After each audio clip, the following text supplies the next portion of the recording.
বছর জুড়ে আন্তর্জাতিক টি-টোয়েন্টি ও ফ্র্যাঞ্চাইজি লিগে ধারাবাহিক পারফরম্যান্সের পুরস্কার পেলেন ক্যারিবীয় অলরাউন্ডার জেসন হোল্ডার। ২০২৫ সালে সর্বোচ্চ উইকেট নেওয়ার নতুন রেকর্ড গড়েছেন ডানহাতি এই অলরাউন্ডার। ভেঙেছেন রশিদ খানের গড়া ৮ বছর আগেকার পুরনো রেকর্ড। সংযুক্ত আরব আমিরাতের জনপ্রিয় ফ্র্যাঞ্চাইজি লিগ আইএল টি-টোয়েন্টিতে আবুধাবি নাইট রাইডার্সের হয়ে গত ম্যাচে ২৪ রানে ২ উইকেট শিকারের মধ্য দিয়ে ২০২৫ সালে নিজের উইকেট সংখ্যা নিয়ে গেছেন ৯৭-এ। ২০২৫ সালে আন্তর্জাতিক ও ফ্র্যাঞ্চাইজি ক্রিকেট মিলিয়ে মোট ৬৯টি টি-টোয়েন্টি ম্যাচ খেলেছেন জেসন হোল্ডার।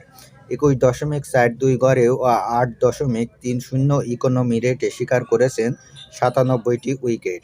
এর মধ্যে ৬ ম্যাচে নিয়েছেন ৪টি করে উইকেট। ক্যারিবিয়ান প্রিমিয়ার লিগ সিপিএলে বার্বাডোস রয়্যালসের হয়ে তার সেরা বোলিং ফিগার ১৪ রানে ৪ উইকেট।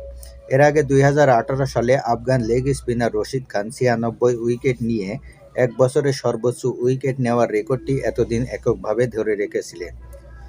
টি-টোয়েন্টি ক্রিকেট ইতিহাসে এক বছরে ৯০ বা এর চেয়ে বেশি উইকেট নিতে পেরেছেন কেবলমাত্র এই দুজনই।